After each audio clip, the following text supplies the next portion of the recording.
सो hello बच्चों, welcome to city by super hit. This is Mehtab Alam, your competition and बच्चा यहाँ पर अगर हम बात करें तो आज मैं आपके साथ जुड़ चुका हूँ एक और इंपॉर्टेंट सेशन के साथ, जिसमें हम बात करने वाले हैं कि अगर हम अकाउंटेंसी को यहाँ पे समझे, जो कि बहुत ज्यादा टिपिकल सब्जेक्ट माना जाता है कॉमर्स स्ट्रीम के अंदर, और कहीं ना कहीं एंटी है। जब 2024 की बात करें, 25 की बात करें, या अभी जो 2026 आने वाला है, तो कहीं ना कहीं हम ये जानते हैं कि जब भी नोटिफिकेशन आउट होते हैं तो एनटीए हमें बहुत सरप्राइज कर देता है। पहला सरप्राइज तो वो वहां पे देता है।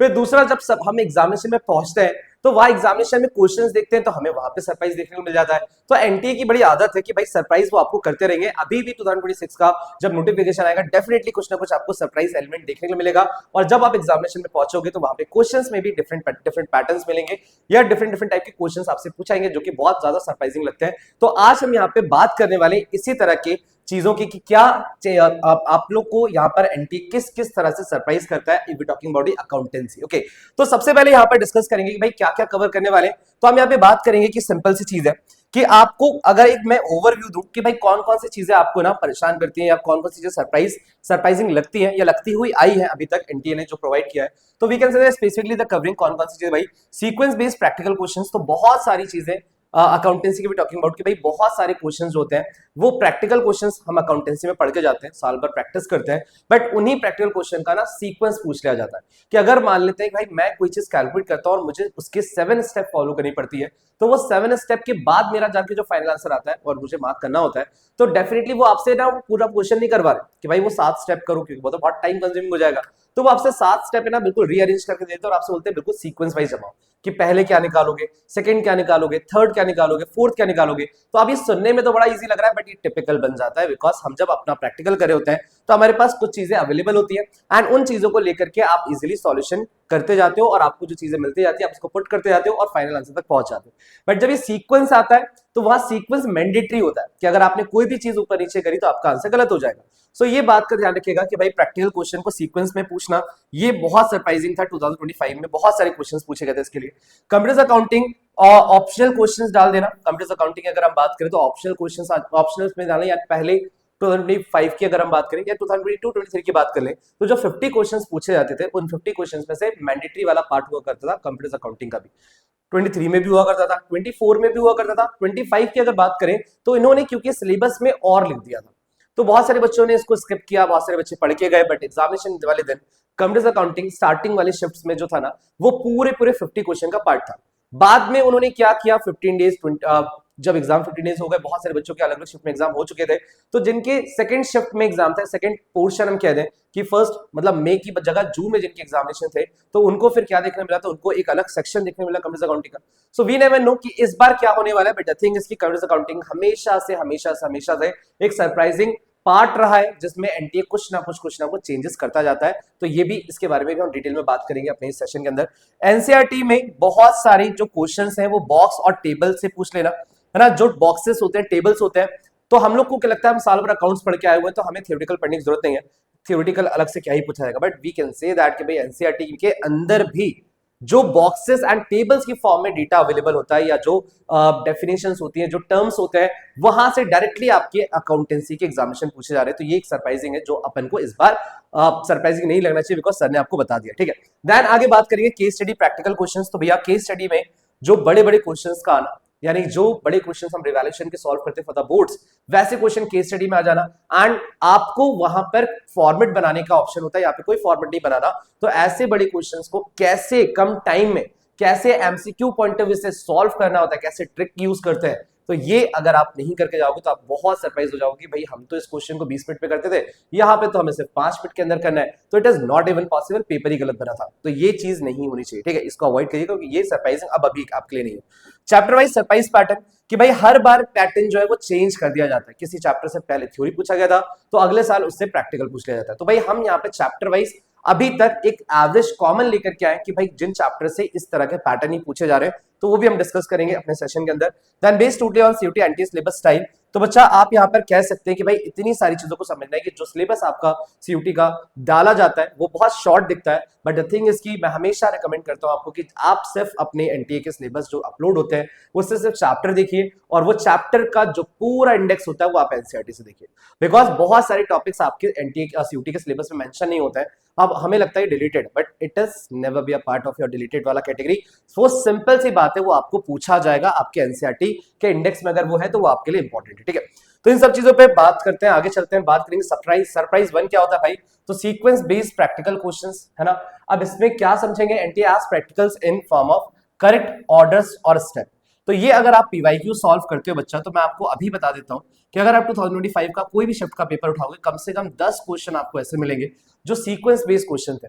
और आपको लगता है सीक्वेंस बेस्ड क्वेश्चन होता क्या, अपन ने तो साल भर पढ़ा ही नहीं, मतलब ऑल्दो आप लोग कभी भी बोर्ड्स की प्रिपरेशन करते हैं इन सीक्वेंस टाइप के क्वेश्चंस की प्रैक्टिस नहीं कर पाते हो, तो मैं आपको बोलूंगा जो प्रैक्टिकल कॉन्सेप्ट है, यानी जो प्रैक्टिकल अप्रोच आप यूज करते हो for getting the final answer numerical form के अंदर, सो बेसिकली उसी की प्रोसेस पूछ ली जाती है in form of sequence. Okay, तो ये आपको समझना है कि जैसे order of preparing cash flow, कि कैश फ्लो बनाने का ऑर्डर है, तो भैया नेट प्रॉफिट से लेकर के कैश एंड कैश इक्विवेलेंट तक पहुंचने का जो स्टेप है वो स्टेप सीक्वेंस पूछ लिया।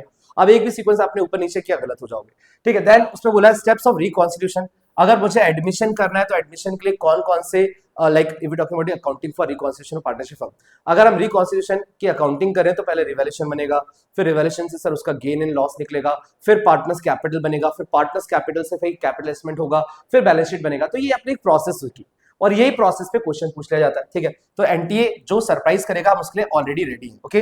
Then sequence of share forfeiture, and ये क्वेश्चन भी आपको काफी देखने को मिलता है कि भाई आपको कैपिटलिज्म तक पहुंचना है, अब आपने तो सॉल्व करना सीखा है, बट आपने सीक्वेंस वहां पर फॉलो करना है कि भैया पहले ऑथराइज कैपिटल की आपको ऑथोरिटी मिलेगी, then issued capital, subscribe capital, then लोगों ने पैसा नहीं दिया तो कॉल सिनेरियर, फिर शेयर फॉरफिट होंगे, रीइशू होंगे, देन उसके बाद कैपिटलिज्म।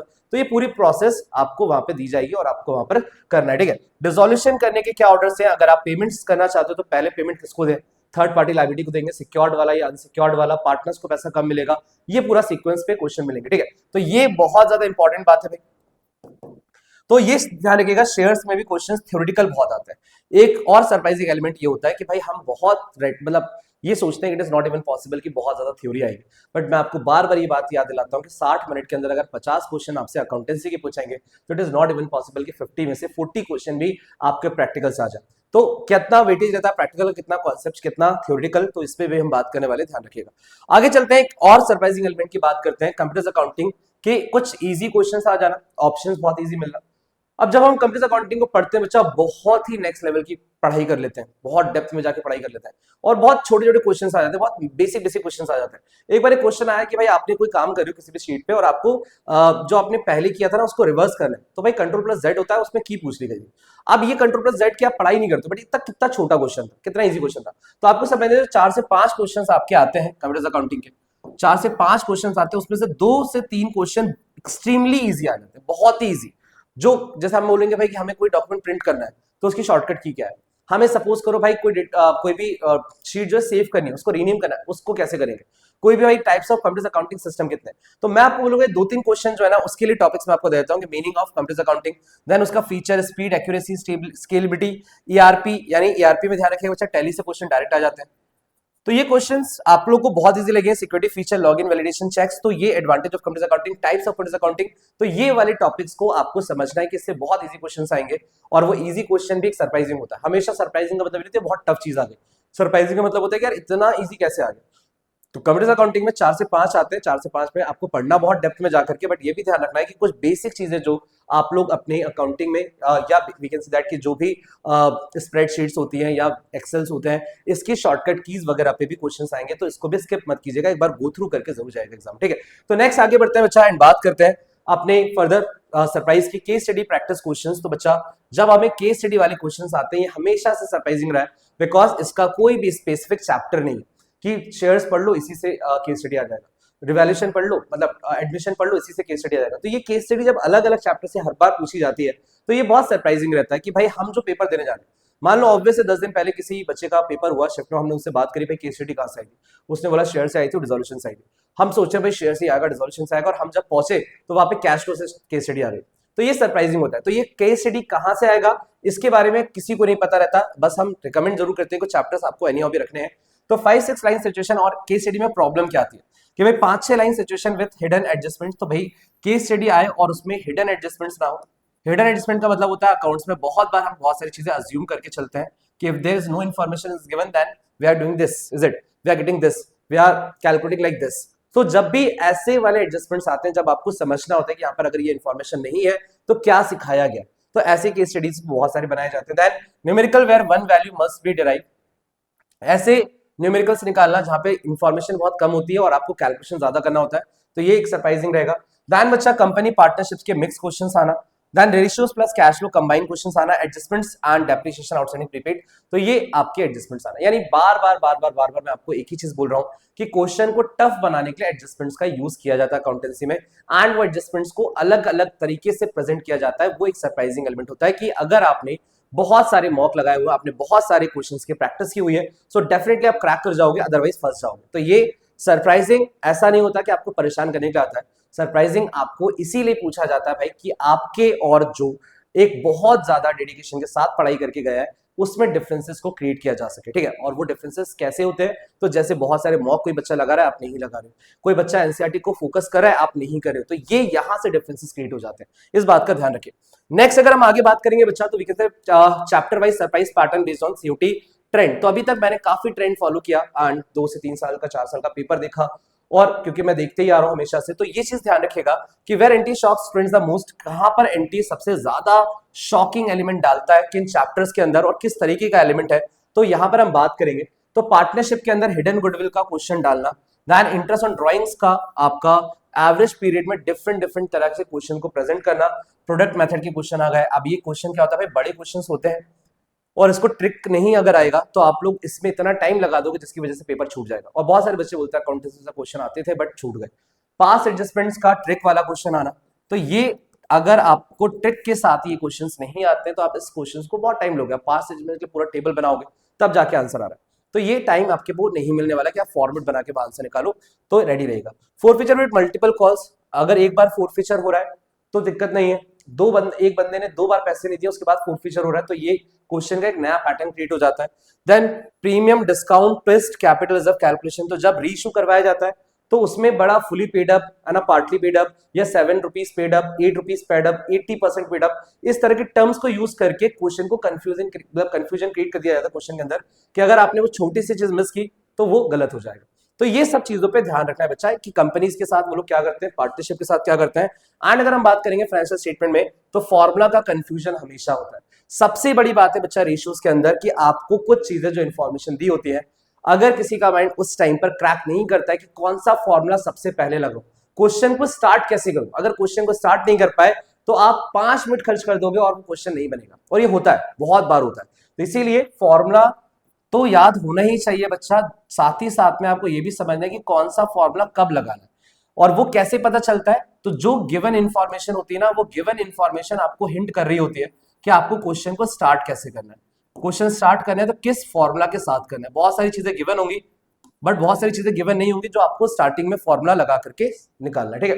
कैश फ्लो में direct method, tricky, adjustment, sequence of items, तो भाई ये ध्यान रखिएगा कि ट्रिकी मेथड्स आएंगे, एडजस्टमेंट्स आएंगे, एंड कंप्यूटर अकाउंटिंग के अंदर super easy but ignore give advantages and all, कि भाई कुछ क्वेश्चंस आपको कंप्यूटर अकाउंटिंग बहुत इजी दे जाएंगे जो विद इन 5 सेकंड्स हो जाएंगे, तो वो आपको बहुत टाइम प्रोवाइड कर देते हैं फॉर द फर्दर चैप्टर्स। तो ये बात का ध्यान रखिएगा कि ओवरऑल जो 60 मिनट्स दिए जाते हैं उसमें आराम से 50 क्वेश्चंस आप कर सकते हो, क्योंकि क्वेश्चन पेपर को बैलेंस बनाया जाता है कि कुछ क्वेश्चन अगर टफ डाले गए किसी शिफ्ट के अंदर तो उसी पेपर के अंदर कुछ क्वेश्चन इतने इजी होंगे कि वो 5 से 10 सेकंड के अंदर आप आंसर कर पाओ।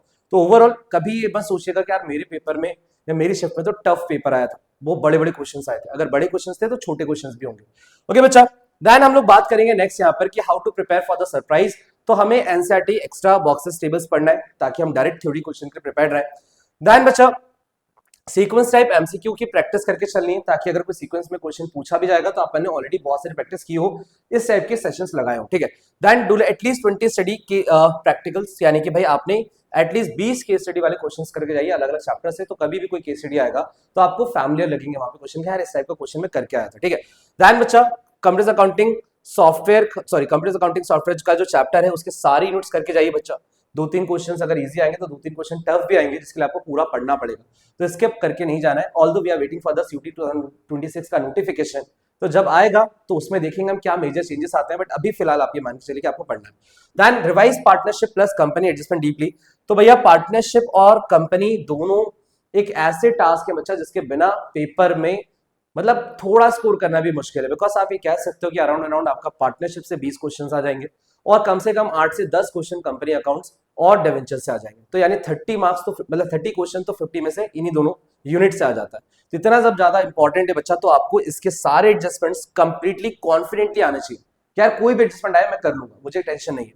नेक्स्ट अगर हम बात करें बच्चों, तो मैं क्वेश्चन पैटर्न की बात कर रहा था कि क्वेश्चन पैटर्न आप उसके लिए रेडी रहेगा कि ये आपको सरप्राइजिंग नहीं लगना चाहिए कि आपका जो पेपर 50 क्वेश्चन होंगे, तो उस 50 क्वेश्चन में से वी कैन से दैट अगर हम यहाँ पे बात करें तो यहाँ पर 50% सॉरी, तो 50% हम बोल देंगे कि भाई प्रैक्टिकल क्वेश्चंस आएंगे, यानी कि अराउंड अराउंड आप मान के चलिए कि 25 क्वेश्चंस प्रैक्टिकल आपको देखने के लिए मिलेंगे, ठीक है।